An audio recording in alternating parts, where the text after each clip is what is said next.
Selamat siang pemirsa, saya Jessica melaporkan langsung dari Kebumen, Jawa Tengah, di mana beberapa waktu lalu gempa berkekuatan 6,5 skala Richter mengguncang wilayah ini.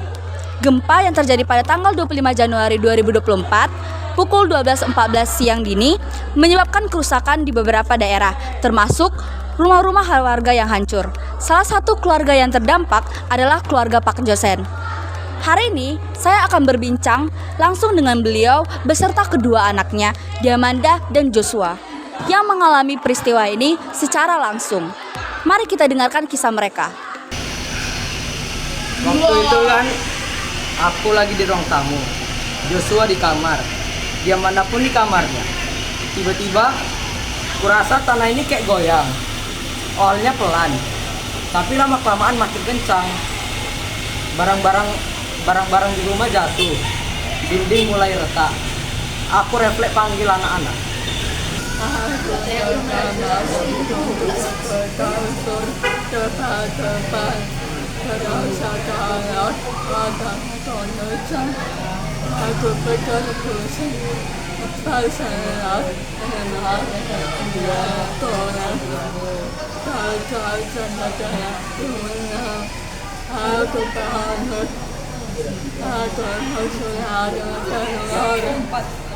Kamar berkejar, Bapak bersama Joshua.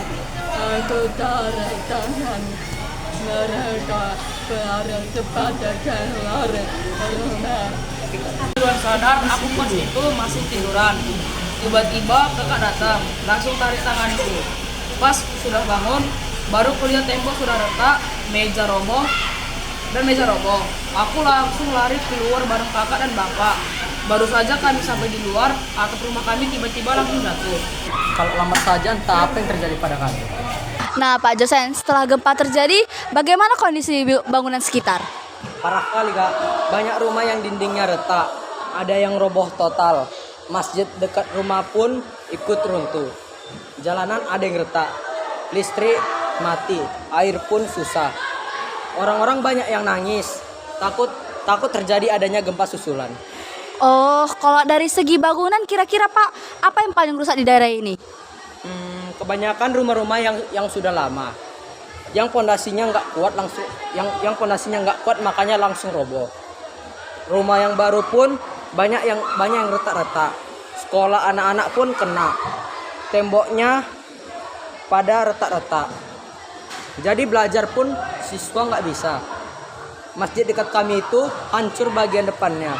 Yang lebih parah lagi, jalan-jalan di beberapa tempat ada yang retak. Jadi susah kalau mau ke kota cari bantuan. Sayang sekali ya Pak. Kalau kondisi di pengungsian itu apakah bantuannya cepat datang Pak? Awal-awal susah sekali kak. Tenda darurat pun baru ada setelah beberapa jam. Makanan pun terbatas. Air susah. Orang tua sama anak-anak kecil yang paling kena dampaknya. Panas, sesak, banyak yang sakit kepala. Tapi syukurlah 2 hari kemudian bantuan makanan, selimut dan air bersih mulai banyak datang. Permisi Pak, untuk tanya ke anak-anaknya. Nah, kalau Diamanda Joshua, bagaimana rasanya tinggal di pengungsian? Untuk Diamanda bagaimana? Aku tetap bersatu hari jatuh serapan tak apa-apa Joshua. Saya ada dekatku Tuhan berada aku bertenang. Kalau Joshua-nya gimana? Nggak nyaman sih kak, rasanya itu panas, susah tidur. Aku lihat banyak anak kecil yang nangis terus. Makan pun harus antri lama. Kadang ada bau pesing. Tapi ya daripada nggak ada tempat tinggal, kami harus bersyukur juga. Dengan kondisi yang seperti ini, menurut Diamanda, apa yang paling keluarga butuhkan saat ini? Tempat tengkar beraman rumah kami sudah hancur maafkan mereka penuh besar dan Tuhan akan membantu. dan tempat tinggal sementara itu apa kami butuh sekarang. Kalau menurut Joshua, apa yang bisa dilakukan supaya masyarakat lebih siap menghadapi gempa di masa depan? Kalau kataku sih harus ada pelatihan seperti simulasi game itulah. Kak, banyak orang yang panik karena nggak tahu harus buat apa. Kalau ada latihan darurat, orang nggak bakal sekaget dengan gempa itu. Terus rumah-rumah pun harus dibangun lebih kuat lagi kalau bisa. Ada aturan untuk bangunan tahan gempa, biar nggak banyak korban jika gempa datang lagi. Dari cerita keluarga Pak Josen, kita bisa lihat betapa besarnya dampak dari gempa bumi. Tidak hanya rumah yang hancur, tapi kehidupan mereka pun berubah total. Infrastruktur rusak, air dan listrik sulit didapat, dan banyak orang yang masih trauma.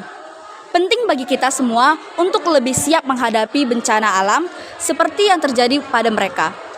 Pelatihan, persiapan atau kesiapsiagaan dan pembangunan rumah tahan gempa harus menjadi prioritas. Semoga ke depannya bantuan bisa lebih cepat dan masyarakat lebih siap. Dari Kebumen, saya Jessica pamit undur diri.